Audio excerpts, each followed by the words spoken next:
سلام علیکم ګرانو دوستانو. نن به زه تاسو ته د افغانستان رشید خان په هکله باندې یو ډېر زبردسته خبر درکړم چې د بیګ بیش لیګ اخرنۍ لوبه کې مې یو ډېر زبردسته بالنګ د خپل ټیم لپاره ترسره کړی ده. نه تنها ښه بالنګ یې ترسره کړی بلکې د خپل ټیم لپاره دغه مهمه لوبه هم ګټلې ده. په نن ویډیو کې به زه تاسو ته د رشید خان مکمل وکټ هم وښیم چې بیګ بیش لیګ کې څومره لوبې کړې دي او همدغسې څومره لوبغاړي یې آوټ کړي دي.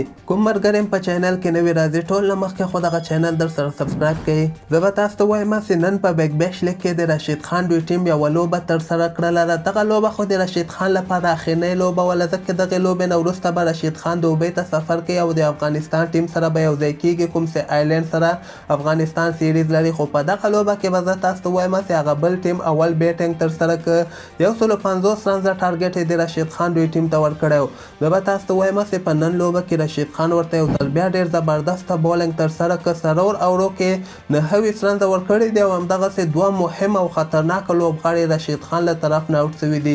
زه به تاسو ته وایم چې د استرالیا مشهوره لوبغاړی ګرین میکسویل چې کوم ده هغه د رشید خان له طرف نه په اولني بال باندې آوټ شو او دغه بل لوبغاړی هم ډېر ښه خطرناکه لوبغاړی ورر کینګ په نوم باندې یو ډېر خطرناکه لوبغاړی ده، دغه هم ورته رشید خان آوټ کړو. 1.5 رنزه ټارګټ یې ورکړی رشید خان دوی ټیم بیا په 19 اوورو کې دغه 1.5 رنزه ټارګټ یې ورکړی او دغه یې پوره کړ او دې سره په 15 وکټو باندې د رشید خان دوی ټیم دغه لوبه وګټله. نو دغه خو د رشید خان دوی اخرنۍ لوبه وله. دغې لوبې نه وروسته به رشید خان که خیر د افغانستان ملي ټیم سره یو ځای کېږي او په نن دغه بیګ بیش څومره لوبې هم چې ترسره شوي دي دغه ټولو لوبه کې به زه تاسو ته وایم چې رشید خان 10 لوبې ترسره کړي دي او 14 لوبغاړي آوټ کړي دي. یعنې دغه بیګ بیش هم د رشید خان لپاره ډېره کامیابه بیګ بیش ترسره څه مهمه خبره به زه تاسو ته وایم چې د رشید خان د کامیابۍ راز چې په کوم بیا بالنګ کې دی ترسره کوي دغه کې د ده اکانومي تاسې وګورئ چې 1 کمه اکانومي باندې د بالنګ ترسره کړی ده. د هر مهم لوبغاړی هغه ښه بالنګ ترسره کوي چې کم رنزونه ورکړي،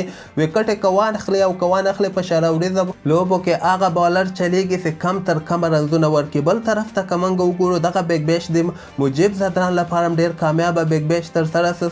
8 لوبې ترسره کړي دي او 14 لوبغاړي آوټ کړي دي. د همدغسې د مجیب اکانومي هم که موږ وګورو 6.5 رنزه په یو اوور کې ورکړي دي چې یو ډېر کامیابه بالنګ مجیب زدران هم دغه کال ته بیګ بیش لیګ کې ترسره کړ.